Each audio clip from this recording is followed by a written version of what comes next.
नमस्कार, मैं हूं कोमल शर्मा और आप देख रहे हैं न्यूज 21। स्वागत है आपका हमारे राजस्थान बुलेटिन में। शुरुआत करते हैं खबरों की। खबर है बसवा से।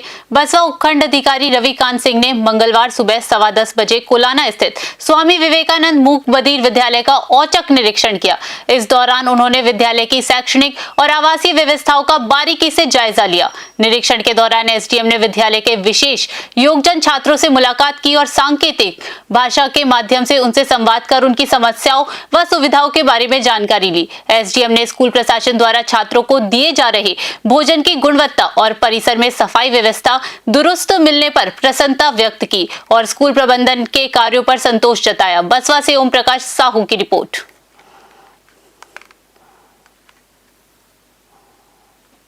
खबर हनुमानगढ़ जिले से है, जहां नोहर फीडर और जसाना वितरिका में सिंचाई पानी की किल्लत से जूझ रहे किसानों का धैर्य अब जवाब देने लगा है। अपने हक के पानी की मांग को लेकर मंगलवार को ग्राम पंचायत भगवान की मुख्य चौपाल में किसानों की एक विशाल जनसभा आयोजित की गई, जिसमें आगामी 23 जनवरी को होने वाली महापंचायत का शंखनाद किया गया। इस अवसर पर पूर्व प्रधान सोहन ढील, किसान नेता सुरेंद्र सिहाग, अध्यक्ष दशरथ वर्मा, अध्यक्ष शिव कुमार सहारण, अध्यक्ष जगदीश कड़वासरा, प्रशासक राजेंद्र न्योल सहित बड़ी संख्या में क्षेत्र के प्रबुद्ध किसान और ग्रामीण मौजूद रहे। किसान नेता सुरेंद्र सिहाग व पूर्व प्रधान सोहनलाल ढिल ने बताया कि इस महापंचायत में क्षेत्र के 45 गांवों के हजारों किसान शामिल होंगे। उन्होंने दो टूक शब्दों में कहा कि जब तक किसानों को उनके हक का पूरा पानी नहीं मिल जाता, ये आंदोलन थमेगा नहीं।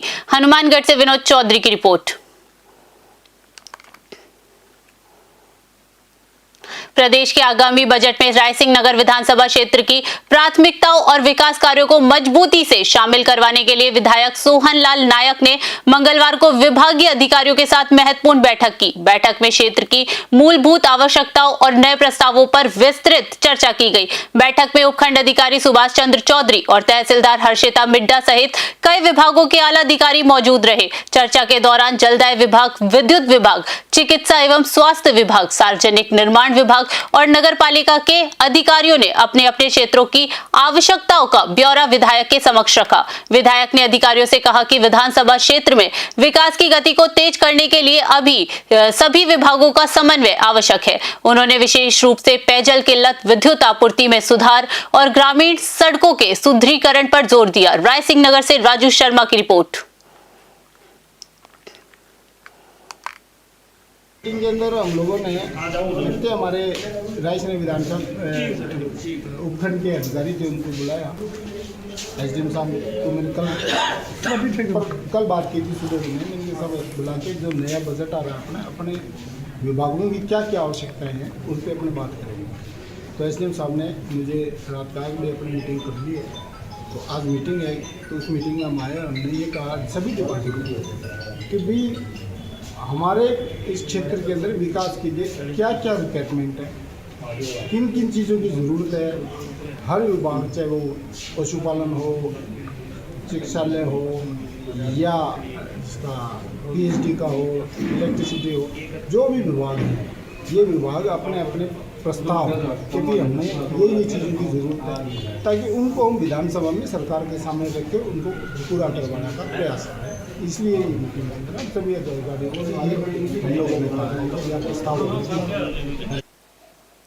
सोजत नगर के वार्ड संख्या 23 स्थित प्राचीन सुरेश्वर महादेव मंदिर में सोमवार को भक्ति का ज्वार उमड़ पड़ा। श्रद्धा और विश्वास के संगम के बीच भगवान शिव का भव्य श्रृंगार किया गया, जिसे देखने के लिए बड़ी संख्या में श्रद्धालु पहुंचे। कार्यक्रम की शुरुआत मुरली मनोहर महिला मंडल द्वारा प्रस्तुत मधुर भजनों से हुई। इस धार्मिक अनुष्ठान में पूर्व कैबिनेट मंत्री लक्ष्मी नारायण दवे और मारवाड़ के पूर्व विधायक खुशवीर सिंह जोजावर सहित अनेक गणमान्य जनों ने शिरकत की। अतिथियों ने भगवान शिव का जलाभिषेक कर क्षेत्र की खुशहाली और सुख समृद्धि की कामना की। ये आयोजन चारण गढ़वी इंटरनेशनल फाउंडेशन के सोशल अध्यक्ष अनूप सिंह लखावत, निहाल कंवर एवं मंजू कंवर के सानिध्य में संपन्न हुआ।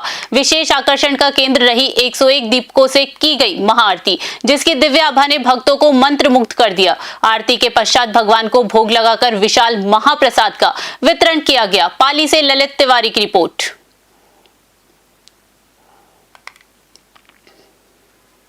करौली प्रशासन ने अपराधियों और अवैध अतिक्रमणकारियों के खिलाफ सख्त रुख अख्तियार करते हुए बड़ी कार्यवाही को अंजाम दिया है। 2 अप्रैल 2022 को हुए करौली दंगे के मुख्य मास्टरमाइंड और सट्टा किंग के नाम से कुख्यात अमीनुद्दीन उर्फ अमीन खान की अवैध संपत्ति को जमीनोदोज कर दिया गया। प्रशासन ने अवैध रूप से बनाई गई इस बिल्डिंग को तोड़ने के लिए 2 जेसीबी और 2 LNT मशीनों का उपयोग किया। कलेक्टर नीलाभ सक्सेना और SP लोकेश सोनवाल स्वयं इस पूरी कार्यवाही पर नजर बनाए हुए हैं। उल्लेखनीय है कि अमीनुद्दीन खान नगर परिषद की पूर्व सभापति रशीदा खातून का पुत्र है। वह 2 अप्रैल 2022 को करौली में हुए सांप्रदायिक दंगों का मुख्य आरोपी और मास्टरमाइंड है। करौली से राधा रमन सासवत की रिपोर्ट।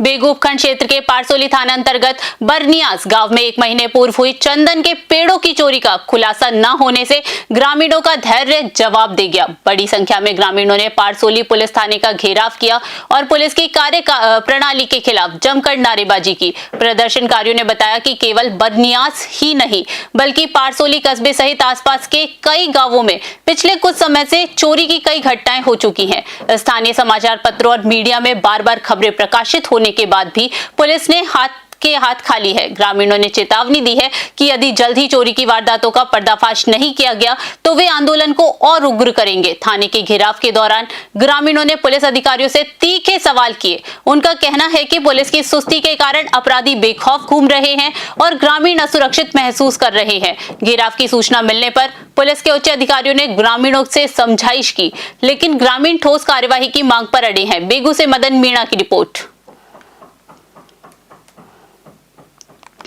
कांग्रेस प्रदेश अध्यक्ष गोविंद सिंह डोटासरा के आह्वान पर मनरेगा योजना के नाम परिवर्तन के विरोध में सांचौर विधानसभा क्षेत्र में कांग्रेस का सघन जनसंपर्क अभियान जारी है। कांग्रेस का नेतृत्व आमली गांव पहुंचा, जहां ग्रामीणों के साथ संवाद कर केंद्र व राज्य सरकार की नीतियों के खिलाफ जमकर नारेबाजी की गई। जनसंपर्क कार्यक्रम को संबोधित करते हुए पूर्व मंत्री सुखराम बिश्नोई ने कहा कि मनरेगा गांवों के गरीब और श्रमिक वर्ग के लिए जीवन रेखा है। उन्होंने आरोप लगाया कि सरकार केवल योजनाओं के नाम बदलने में जुटी है, जबकि जमीनी हकीकत यह है कि रोजगार के अवसर कम हो रहे हैं और भुगतान में देरी हो रही है। कार्यक्रम के दौरान ग्रामीणों ने भी अपनी बात रखी और मनरेगा में स्थिरता, समय पर भुगतान तथा पर्याप्त कार्य उपलब्ध कराने की मांग उठाई। इस अवसर पर गंगाराम देवासी, जय किशन पवार, चुन्नीलाल पवार, महेंद्र पुरोहित, जोधाराम मेघवाल सहित बड़ी संख्या में ग्रामीण उपस्थित रहे।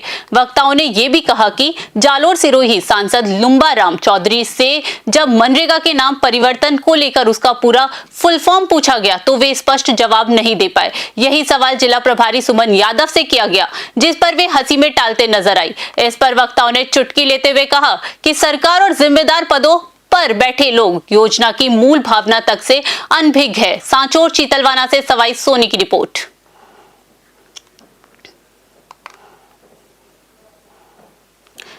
कोटा ग्रामीण की मंडाना थाना पुलिस ने अवैध मादक पदार्थ तस्करों के खिलाफ अब तक की सबसे बड़ी कार्यवाही को अंजाम दिया है। ग्रामीण SP सुजीत शंकर ने बताया कि पुलिस ने 217.550 किलोग्राम अवैध गांजा जब्त कर अंतरराज्यीय तस्करी गिरोह का पर्दाफाश किया। जब्त किए गए गांजे की अंतरराष्ट्रीय बाजार में कीमत करीब 1,08,77,500 रुपए आंकी गई है।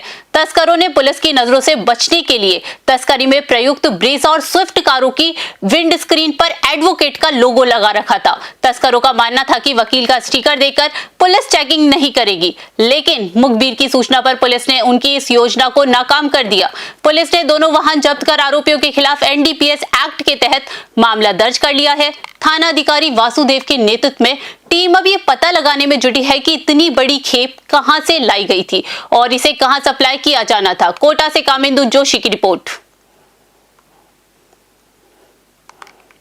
वरिष्ठ पत्रकार एवं उपखंड पत्रकार संघ के उपाध्यक्ष बाबूलाल पवार के 58 वर्ष पूर्ण कर 59वें वर्ष में प्रवेश करने के अवसर पर मंगलवार को सोजत नगर में बधाई देने वालों का तांता लगा रहा। नगर के प्रबुद्ध जनों और गणमान्य नागरिकों ने उन्हें उज्जवल भविष्य और उत्तम स्वास्थ्य की शुभकामनाएं दी। जन्मदिन के विशेष अवसर पर आयोजित कार्यक्रम में शुभचिंतकों ने बाबूलाल पवार का राजस्थानी परंपरा के अनुसार साफ और माला पहनाकर भव्य स्वागत किया। उपस्थित लोगों ने मुंह मीठा करवाकर उन्हें अपनी ओर से स्नेह एवं शुभकामनाएं प्रेषित की। इस खुशी के मौके पर जय सिंह सांखला, जय नारायण गहलोत, हीरालाल मारू, पारसमल, नरेंद्र बाटी, जय नारायण टांग सहित बड़ी संख्या में स्थानीय पत्रकार, सामाजिक कार्यकर्ता और प्रबुद्ध नागरिक उपस्थित रहे। सभी ने पत्रकारिता के क्षेत्र में उनके दीर्घकालिक योगदान की सराहना करते हुए उनके सुखमय जीवन की कामना की।